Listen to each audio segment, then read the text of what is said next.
That is the view from the Hilton Tower at Resorts World in Las Vegas, which is where this vlog begins.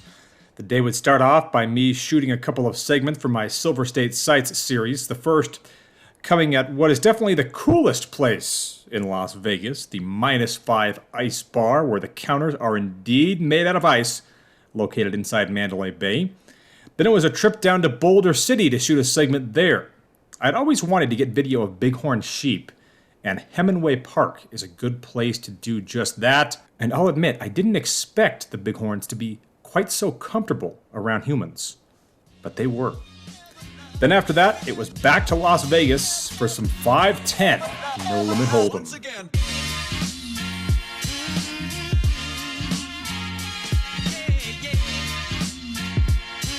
It is vlog number 166. I am here on top of the Bellagio. For the first time in vlog history, I'm going to be jumping into the game here. So 5-10 No Limit Hold'em. I'm going to go meet Jeff for lunch before that. And let's hope things go better on this part 2 Vegas vlog than they did our first time out.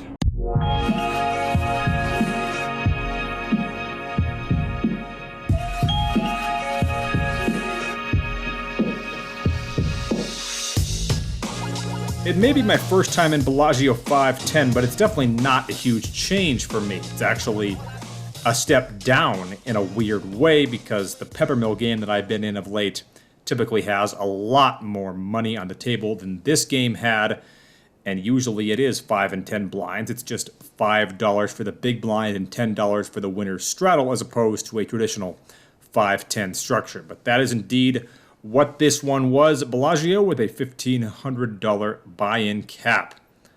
It's weird playing with $10 chips though, I gotta be honest, but it is nice to do it. First hand comes when we get an open of $30 from under the gun, and I pick up pocket jacks in the hijack, playing 6-handed and make it 90.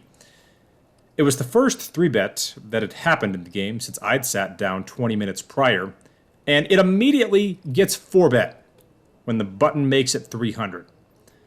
I certainly felt that folding pocket jacks here was going to be way too nitty, so I elect to make the call.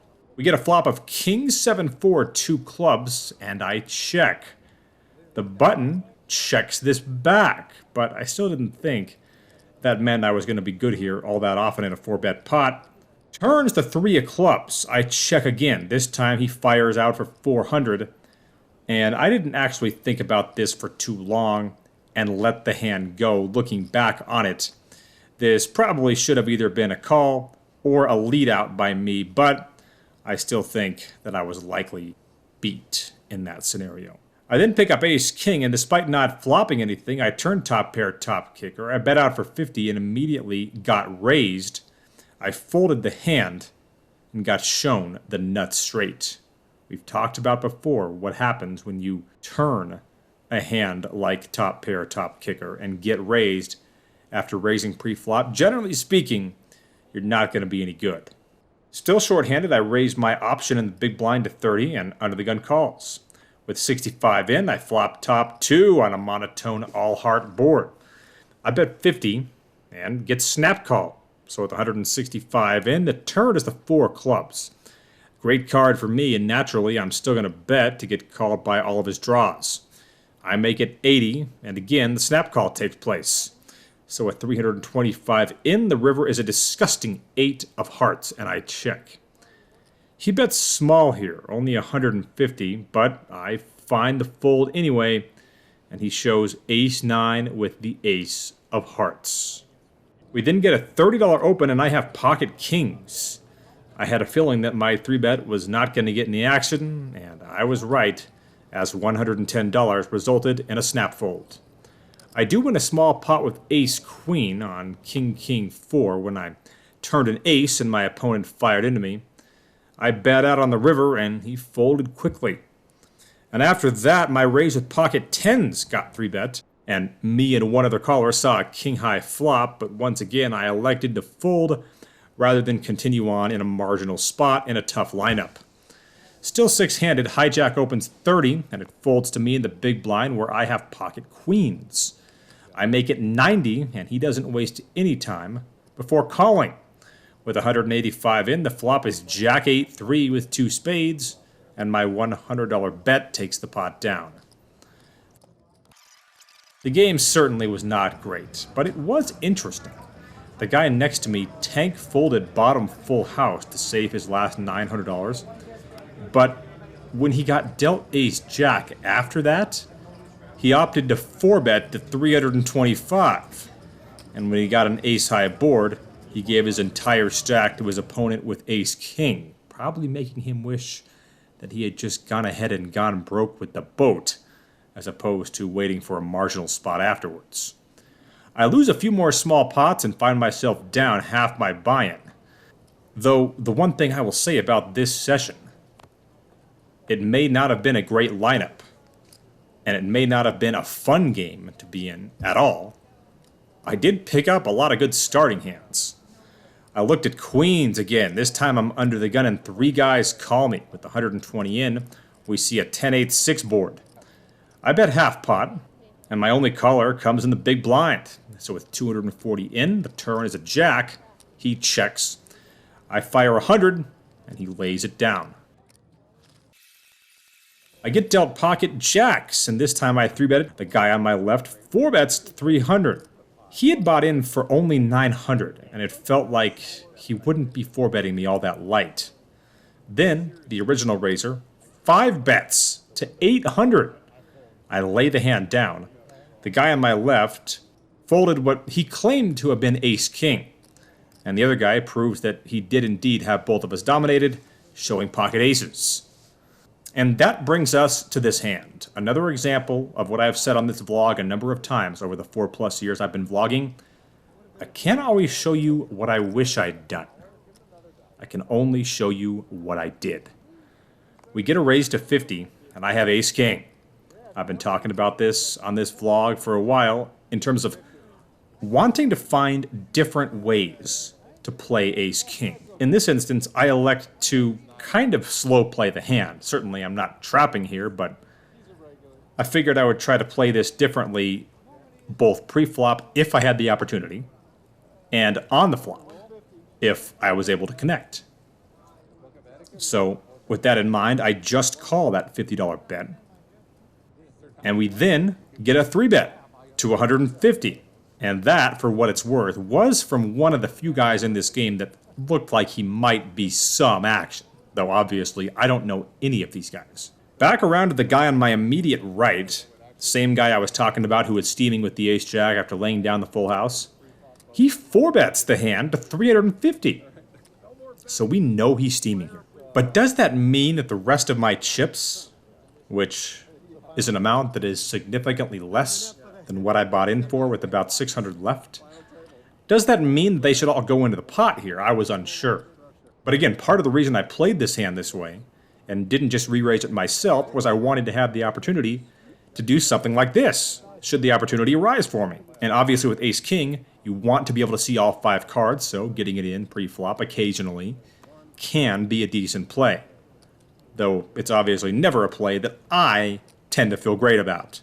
But in this case, I do it. I shove in my remaining stack with the ace-king. Obviously, I'd love to just take this pot down right now. I wasn't expecting that. I thought there was a decent chance I'd get it heads up. Not the case. Both these guys make the call. The guy on my left, a couple of seats that direction, who I thought might be some action, turned out, had exactly what he was representing here. A couple of queens. The other guy also had ace-king. The unfortunate part, his was the suited variety, as they were both hearts, and that last part was critical, as the board ran out and there ended up being 3 hearts on it, and he takes it down. Generally speaking, over the course of my poker career, I have not done well all in pre-flop without pocket aces, and this is no exception, as my overall struggles with ace-king continue, as does a losing trip. Granted, I didn't think that I'd be getting it in with ace-king against ace-king and losing, but so goes it sometimes. All right, so cashing out for nothing. Nothing. Not even the fee for the gaming license, which I would appreciate if you would put up personally. I'd make the drive down Las Vegas Boulevard back to Resorts World, which is where I was staying on this trip. And by the way, obviously I agreed to pay it, but I never loved the fact that it was $400 for a 3-night stay, and that was one of the cheapest options on the strip. A Tuesday, Wednesday, Thursday night stay, you'd think on the Vegas Strip would be less than that. Maybe it's inflation, but I felt that was a bit steep, and I don't know how anxious I'm going to be to go down there again anytime soon. I would play my 3rd session of the trip at Resorts World, and that session was interesting. Another lineup that wasn't all that great. I would end up turning the nut flush in the only critical hand of the evening, and unfortunately that turn card also gave my opponent top boat, so I'd cash out down 500, creating the first ever Vegas trip that I've taken where I did not book a single win. We've had some on this vlog in years past where amazingly I didn't book a single loss in Vegas. This time it goes the other way, but that can happen. You could try to play, but you're never gonna beat me. Look the other way, what I'm doing ain't easy. Bloody hands stained from the people who deceive me. Muddy hands break through the chains, go free me. Looking for change, looking for pain. Pulling a mob, pushing a train. I'll never stop, stick to a lane. Pick up the pieces and go rearrange. I'll be the best above all the rest, put me to the test and expect nothing less. You check as I'm chess, what's happening next. All right, back here in Reno after that Las Vegas trip. By the way, just a quick thing to point out. My son, Austin, almost 2.5 years old, the first movie that I watched with him. And yeah, he was, having trouble kind of staying into it, but we watched E.T. And it was just funny because when he first saw E.T. pop up, he goes, "Daddy, monster. It was great. Kind of a classic memory.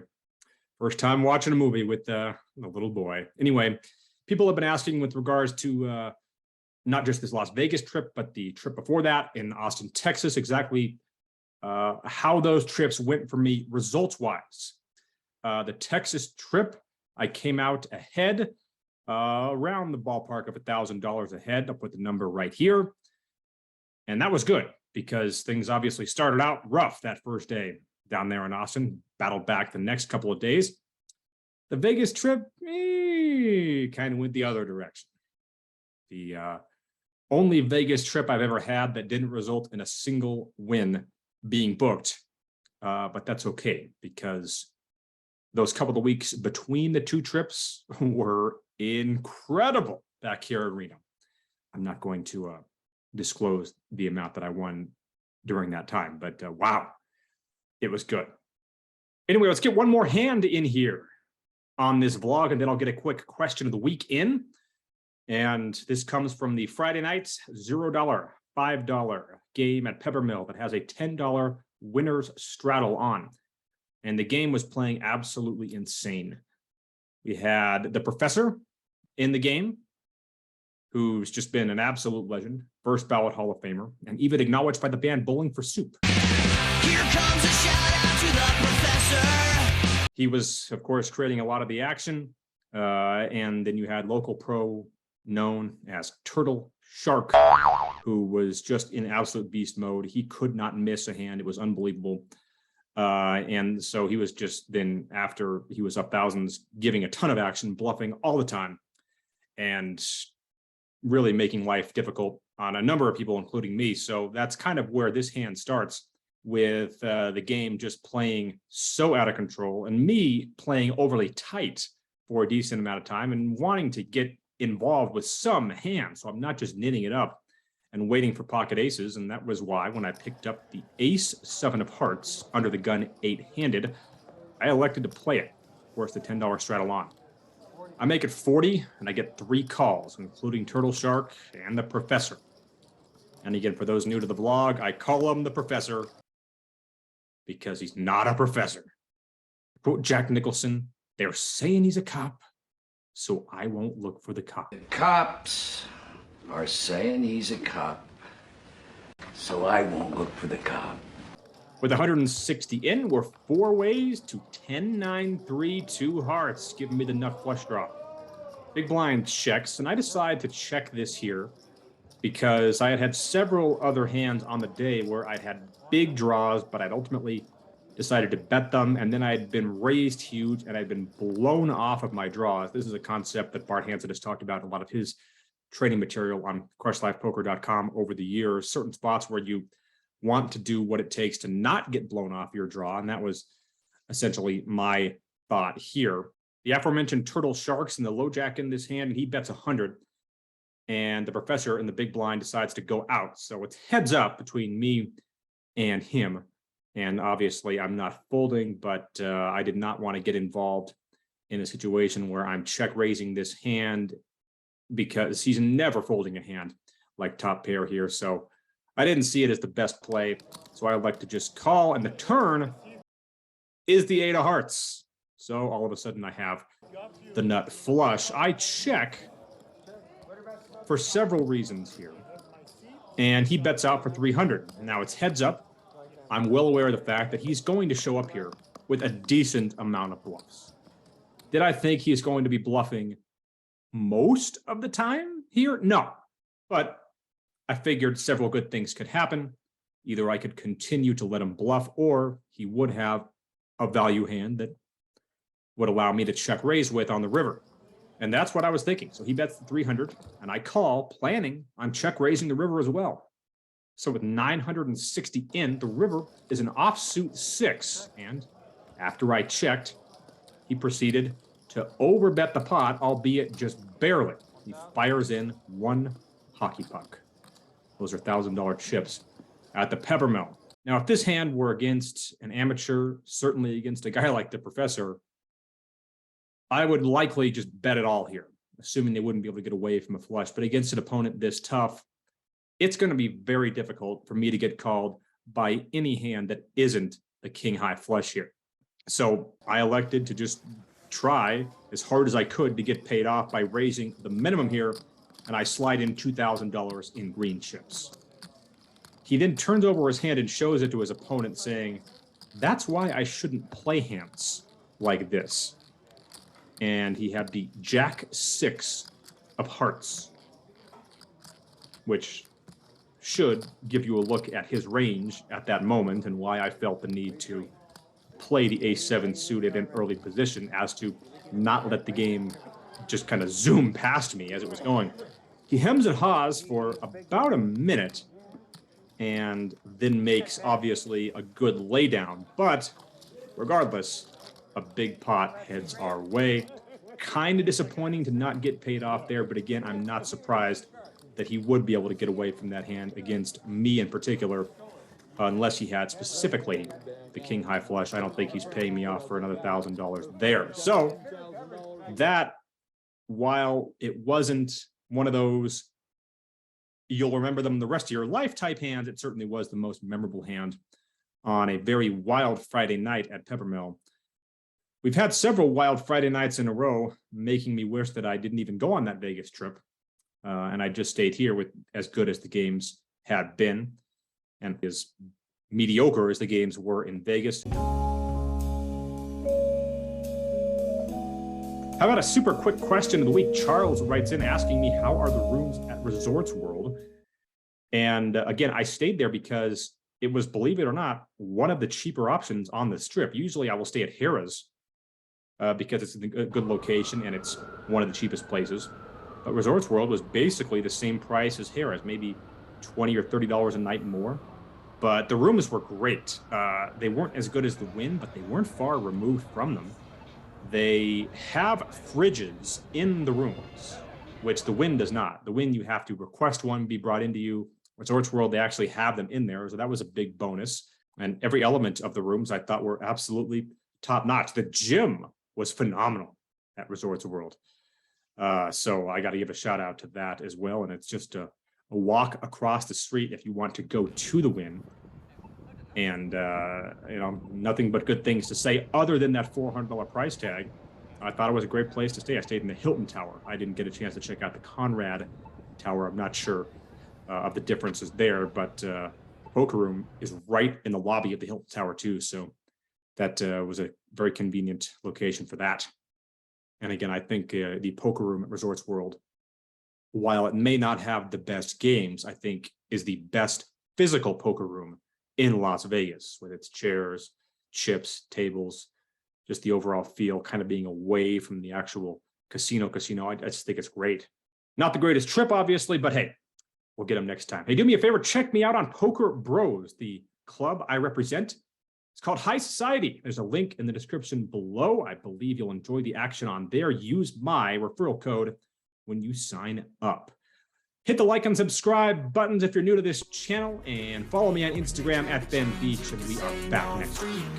So he's been looking for somebody who could save him, instead of searching inside for what they gave him. A strong will, strong mind causes mayhem. We could change the world, change times, rearrange them. Staying on pace, running the race. Life is a chase, I don't want a place, I want to be first. Work till it hurts, dehydrated thirst till I'm in a hearse.